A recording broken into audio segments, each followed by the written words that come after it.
Hey everyone, this is chapter 2 of part 3, Coffee's Hands. Woo-wee, boys! Wharton laughed. Ain't this a party now, is it or what? Still screaming and laughing, Wharton went back to choking Dean with his chain. Why not?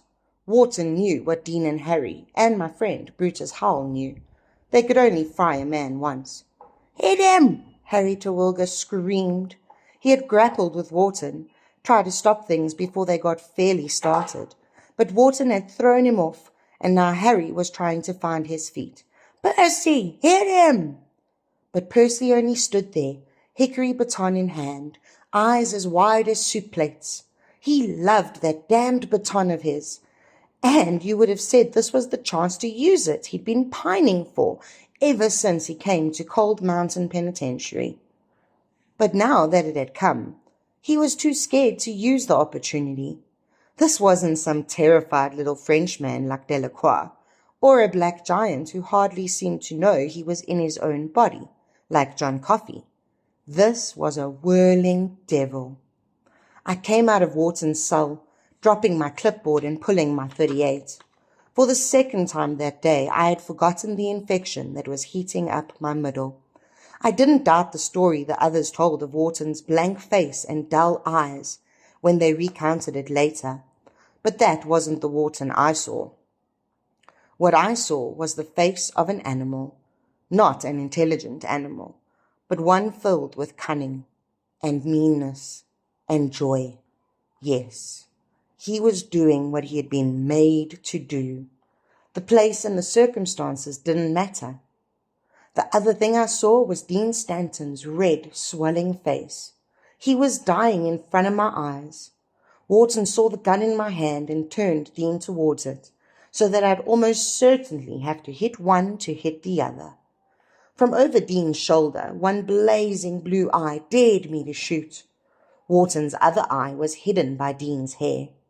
Behind them I saw Percy standing, irresolute, with his baton half raised. And then, filling the open doorway to the prison yard, a miracle in the flesh, Brutus Howell. They had finished moving the last of the infirmary equipment, and he had come over to see who wanted coffee. He acted without a moment's hesitation, shoved Percy aside and into the wall with tooth-rattling force, pulled his own baton out of its loop, and brought it crashing down on the back of Wharton's head, with all the force in his massive right arm.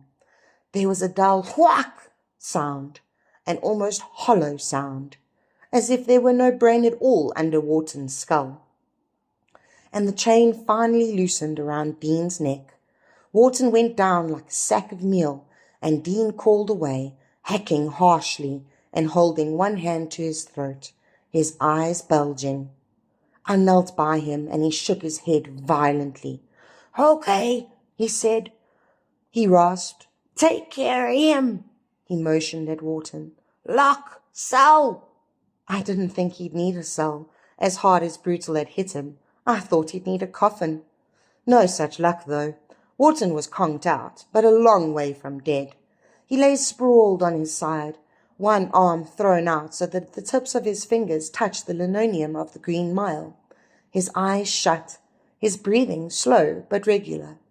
There was even a peaceful little smile on his face, as if he'd gone to sleep listening to his favorite lullaby. A tiny red rill of blood was seeping out of his hair and staining the collar of his new prison shirt. That was all. "Percy," I said, "help me." Percy didn't move, only stood against the wall, staring with wide, stunned eyes. I don't think he knew exactly where he was. "Percy, goddammit, grab hold of him!" He got moving then, and Harry helped him. Together, the three of us hauled the unconscious Mr. Wharton into his cell, while Brutal helped Dean to his feet and held him as gently as any mother, while Dean bent over and hacked air back into his lungs. Our new problem child didn't wake up for almost 3 hours. But when he did, he showed absolutely no ill effects from Brutal's savage hit. He came to the way he moved, fast. At one moment he was lying on his bunk, dead to the world. At the next he was standing at the bars. He was silent as a cat, and staring out at me as I sat at the duty desk, writing a report on the incident. When I finally sensed someone looking at me and glanced up, there he was, his grin displaying a set of blackening, dying teeth with several gaps among them already. It gave me a jump to see him there like that. I tried not to show it, but I think he knew. "Hey, flunky," he said, "next time it'll be you, and I won't miss." "Hello, Wharton," I said, as evenly as I could. "Under the circumstances, I guess I can skip the speech and the welcome wagon, don't you think?" His grin faltered just a little. It wasn't the sort of response he had expected, and probably wasn't the one I would have given under other circumstances. But something had happened while Wharton was unconscious. It is, I suppose, one of the major things I have trudged through all these pages to tell you about. Now, let's just see if you believe it. Chapter 3. Except for shouting once at Delacroix, Percy kept his mouth shut once the excitement was over. This was probably the result of shock rather than any effort at tact. Percy Wetmore knew as much about tact as I do about the native tribes of darkest Africa, in my opinion. But it was a damned good thing just the same. If he'd started in whining about how Brutal had pushed him into the wall, or wondering why no one had told him that nasty men like Wild Billy Wharton sometimes turned up on E-Block, I think we would have killed him. Then we could have taught the Green Mile in a whole new way. Sort of a funny idea when you consider it. I missed my chance to make like James Cagey in White Heat. Anyway, when we were sure that Dean was going to keep breathing and that he wasn't going to pass out on the spot, Harry and Brutal escorted him over to the infirmary. Delacroix, who had been absolutely silent during the scuffle, he had been in prison lots of times, that one, and knew when it was prudent to keep his yap shut and when it was relatively safe to open it again, began bawling loudly down the corridor as Harry and Brutal helped Dean out. Delacroix wanted to know what had happened. You would have thought his constitutional rights had been violated. "Shut up, you little queer!" Percy yelled back, so furious that the veins stood out on the sides of his neck. I put a hand on his arm and felt it quivering beneath his shirt. Some of this was residual fright, of course. Every now and then I had to remind myself that part of Percy's problem was that he was only 21, not much older than Wharton. But I think most of it was rage. He hated Delacroix. I don't know just why, but he did. "Go see if Warden Moores is still here," I told Percy. "If he is, give him a complete verbal report on what happened. Tell him he'll have my written report on his desk tomorrow, if I can manage it." Percy swelled visibly at this responsibility. For a horrible moment or two, I actually thought he might salute. "Yes, sir, well." "Begin by telling him that the situation in E-Block is normal. It's not a story, and the warden won't appreciate you dragging it out to heighten the suspense." "I won't." "Okay, off you go." He started for the door, then turned back. The one thing you could count on with him was contrariness. I desperately wanted him gone. My groin was on fire, and now he didn't seem to want to go. "Are you all right, Paul?" he asked. "Running a fever, maybe? Got a touch of the gripe? 'Cause there's sweat all over your face." "I might have a touch of something, but mostly I'm fine," I said. "Go on, Percy. Tell the warden." He nodded and left. Thank Christ for small favours. As soon as the door was closed, I lunged into my office. Leaving the duty desk unmanned was against regulations, but I was beyond caring about that. It was bad, like it had been that morning. I managed to get into the little toilet cubicle behind the desk and to get my business out of my pants before the urine started to gush, but it was a near thing. I had to put a hand over my mouth to stifle a scream as it began to flow. and grabbed blindly for the lip of the washstand with the other. It wasn't like my house, where I could fall to my knees and piss a puddle beside the woodpile. If I went to my knees here, the urine would go all over the floor. I managed to keep my feet and not to scream, but it was a close thing on both counts. It felt like my urine had been filled with tiny slivers of broken glass. The smell coming up from the toilet bowl was swampy and unpleasant, and I could see white stuff, pus, I guess, floating on the surface of the water. I took the towel off the rack and wiped my face with it. I was sweating all right. It was pouring off me. I looked into the metal mirror and saw the flushed face of a man running a high fever, looking back at me. 103? 104? Better not to know, maybe. I put the towel back on its bar, flushed the toilet, and walked slowly back across my office to the cell block door.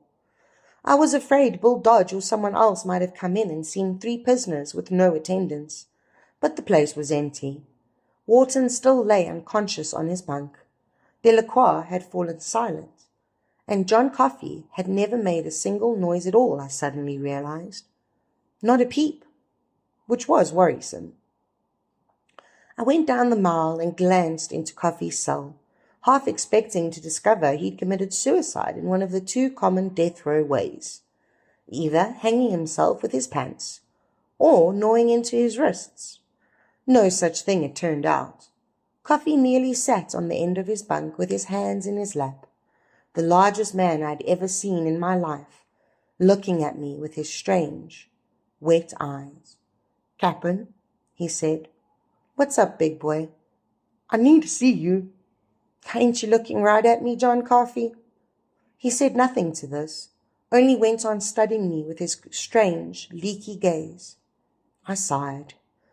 "In a second, big boy." I looked over at Delacroix, who was standing at the bars of his cell, Mr. Jingles, his pet mouse.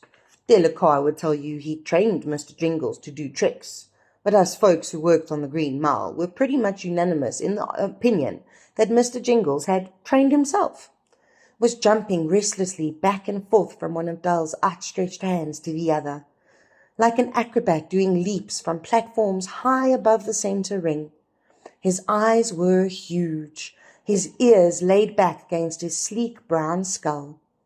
I hadn't any doubt that the mouse was reacting to Delacroix's nerves. As I watched, he ran down Delacroix's pants leg and across the cell to where the brightly colored spool lay against one wall.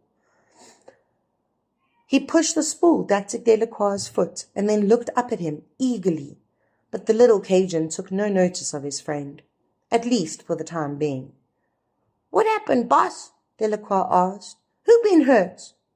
"Everything's Jake," I said. "Our new boy came in like a lion, but now he's passed out like a lamb. All's well that ends well." "It ain't over yet," Delacroix said, looking up the mile towards the cell where Wharton was jugged. "Leo me va se fera." "Well," I said, "don't let it get you down, Dell. Nobody's going to make you play skip rope with him out in the yard." There was a creaking sound from behind me as Coffey got off his bunk. "Boss Edgecombe," he said again. This time he sounded urgent. "I need to talk to you."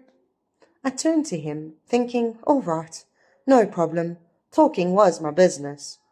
All the time trying not to shiver, because the fever had turned cold, as they sometimes will, except for my groin, which still felt as if it had been slit open, filled with hot coils, and then sewed back up again.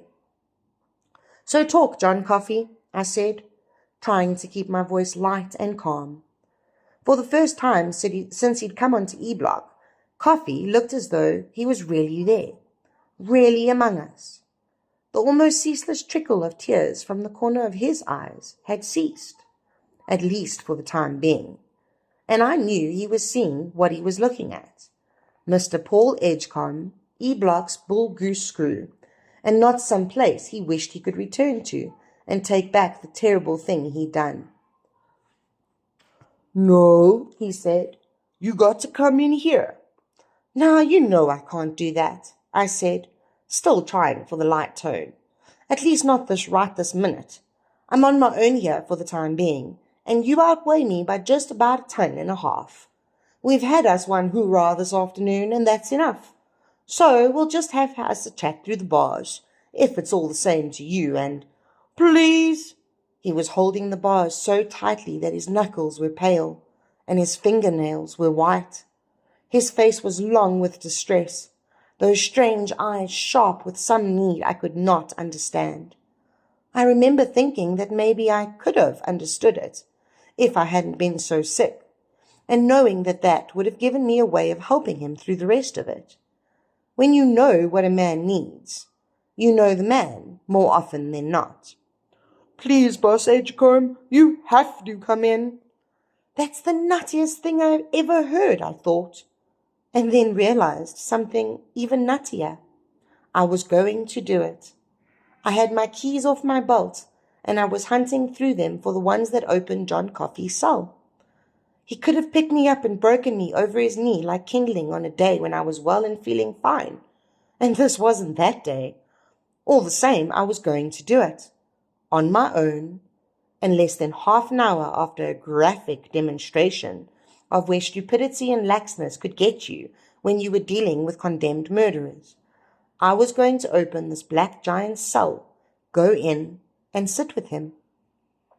If I was discovered, I might well lose my job, even if he didn't do anything crazy. But I was going to do it, just the same. Stop, I said to myself. You just stop now, Paul. But I didn't. I used one key on the top lock, another on the bottom lock, and then I slid the door back on its track. You know, boss, that may be not such a good idea, Delacroix said in a voice so nervous and prissy it probably would have made me laugh under other circumstances. You mind your business and I'll mind mine, I said without looking around. My eyes were fixed on John Coffey's, and fixed so hard they might have been nailed there. It was like being hypnotized. My voice sounded to my own ears like something which had come echoing down a long valley.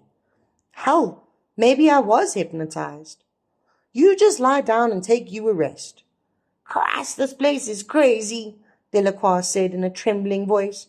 Mr. Jiggles, I just about wish they'd fry me and be done with it. I went into Coffey's cell. He stepped away as I stepped forward. When he was backed up against his bunk, it hit him in the calves. That's how tall he was. He sat down on it. He patted the mattress beside him, his eyes never once leaving mine.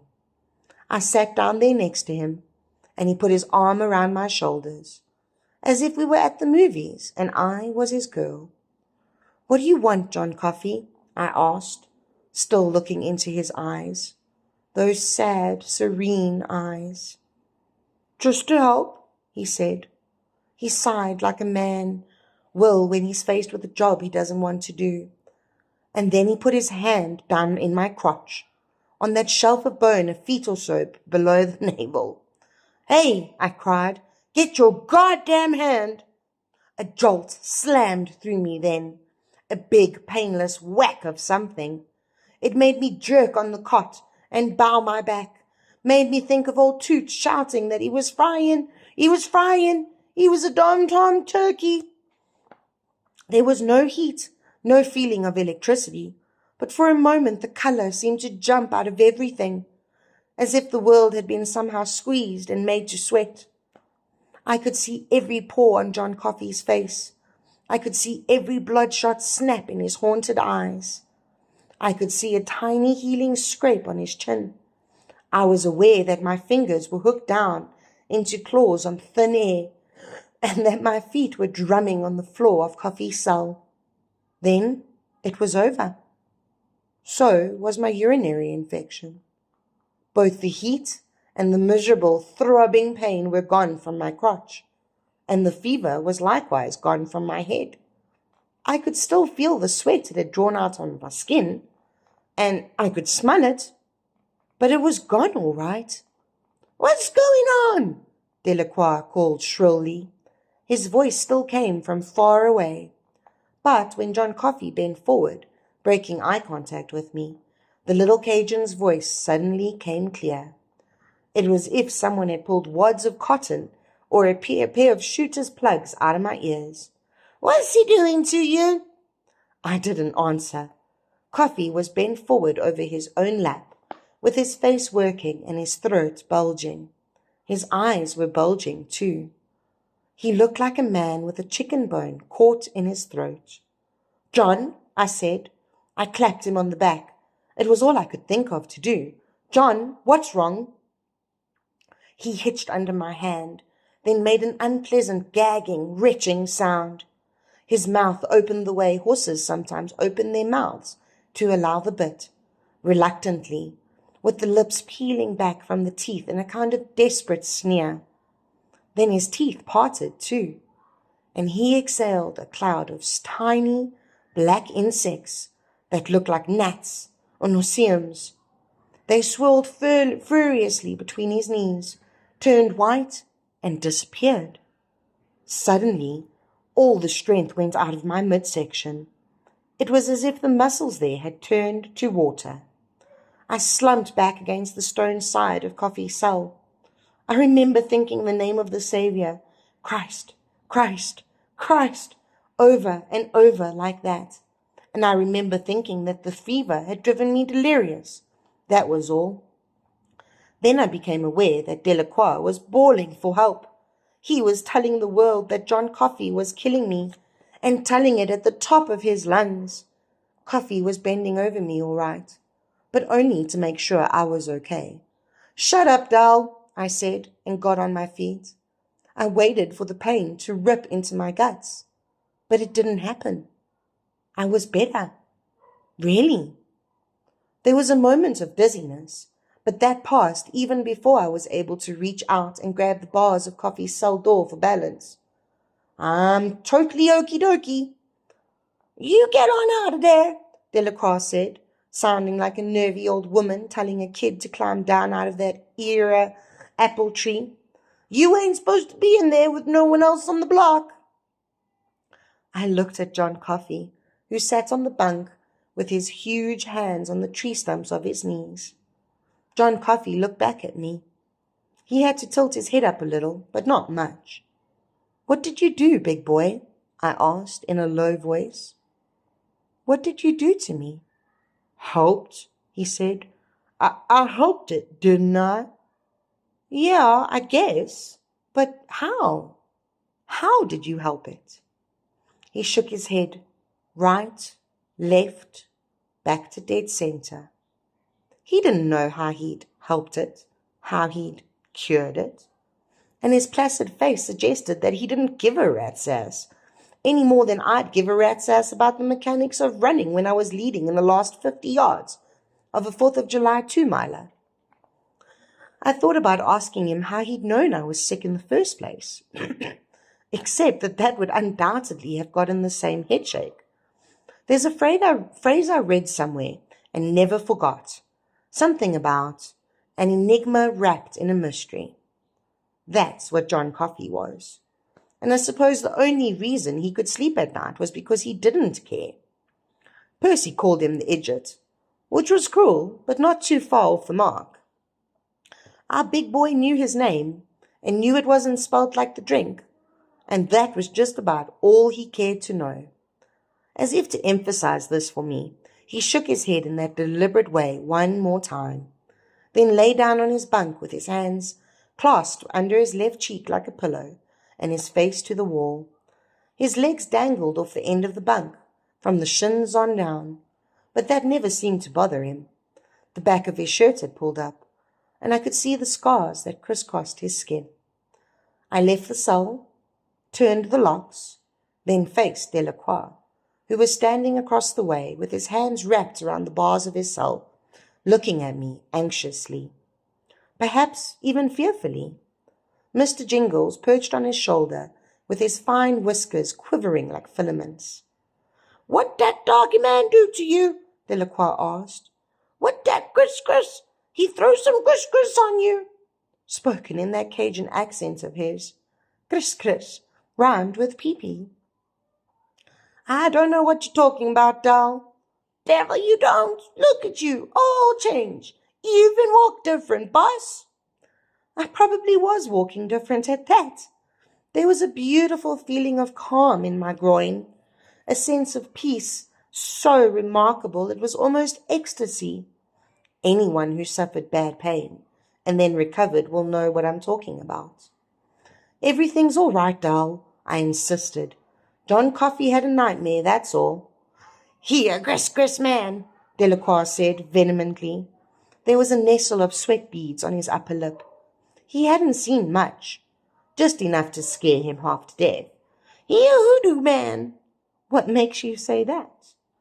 Delacroix reached up and took the mouse in one hand. He cupped it in his palm and lifted it to his face. From his pocket, Delacroix took out a pig fragment, one of those peppermint candies. He held it out, but at first the mouse ignored it, stretching out its neck towards the man instead, sniffing at his breath the way a person might sniff at a bouquet of flowers.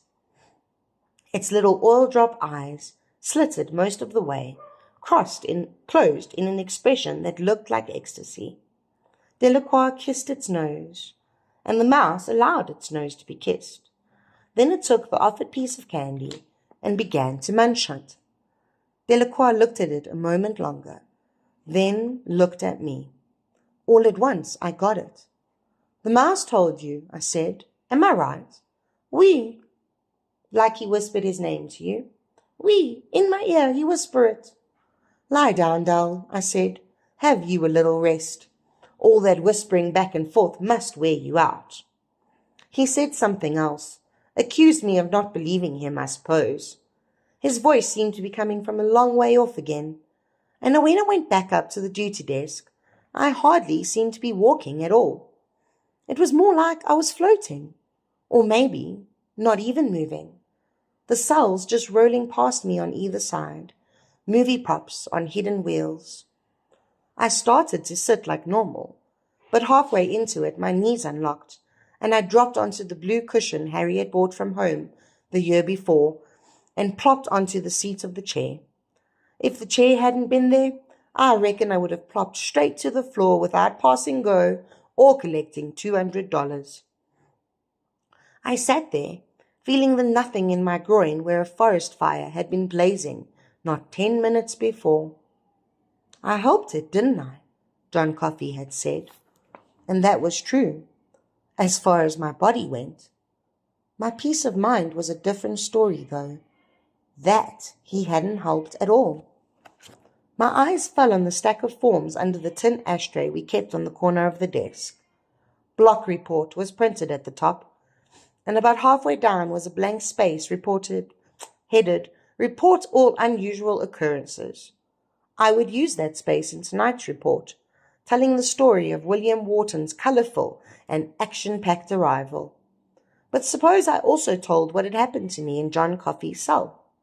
I saw myself picking up the pencil, the one whose tip Brutal was always licking, and writing a single word in big, capital letters. Miracle. That should have been funny, but instead of smiling, all at once, I felt sure that I was going to cry. I put my hands to my face, palms against my mouth, to stifle the sobs.